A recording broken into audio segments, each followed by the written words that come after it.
And we are going to take a closer look at the U.S. government's response. Benji Heyer joins us from Washington. Benji, we often hear criticism of government in the immediate aftermath of a disaster. Is it any different this time? Well, Renee, let's start with what the White House is saying. In a statement late on Monday, they wrote that federal agencies are continuing to support communities. The Federal Emergency Management Agency, known as FEMA, based here in Washington, D.C., is now on the ground with 300 or so of its workers.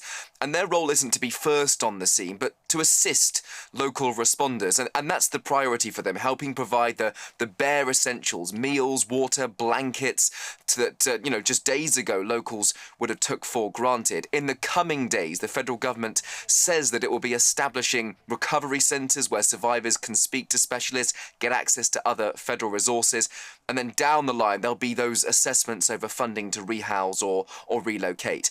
This, however, is an almighty and uphill task. If you look at the geography alone, Hawaii's closer to parts of East Asia than it is to Washington, D.C. Flights there from the west of the U.S. take hours. Anything by ship could take days. And by FEMA's own admission, getting anything anywhere around Hawaii, even on a good day, is a challenge. Nonetheless, Joe Biden has faced criticism personally from political opponents for his own response, having until recently remained relatively silent about the wildfires' impact, despite, as you highlighted, the increasing death toll. And when returning from a beach in Delaware a few days ago, for example, a reporter asked him if he would comment, and he replied, according to that reporter, no comment. He did, however, address the disaster directly on Tuesday. He says that he and the First Lady plan to visit the island. My wife Jill and I are going to travel to Hawaii as soon as we can. That's what I've been talking to the governor about. I don't want to get in the way. I've been to too many disaster areas, but I want to go make sure we got everything they need. I want to be sure we don't disrupt the ongoing recovery efforts.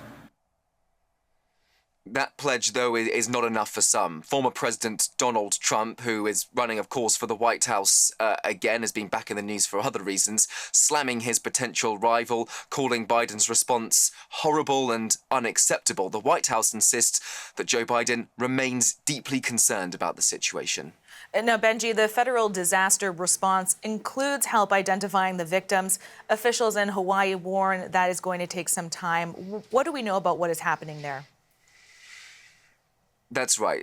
This task of identifying victims is inching forward. Officials say they've collected DNA samples from dozens of people now whose relatives are missing. Hundreds are still missing in this disaster, but only a handful, 4 of the dead, have been officially identified so far. In short, this is a really difficult process. Chances of finding good DNA samples might be a really hard thing to do. Also, once you identify a victim and you have reference samples from their family, the DNA process alone is very time-consuming and very tedious. You don't want to make mistakes. You don't want to misidentify someone.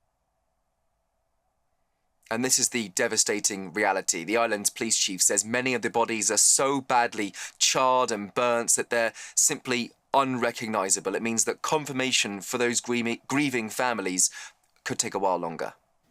All right, thanks, Benji. That's Benji Heyer in Washington.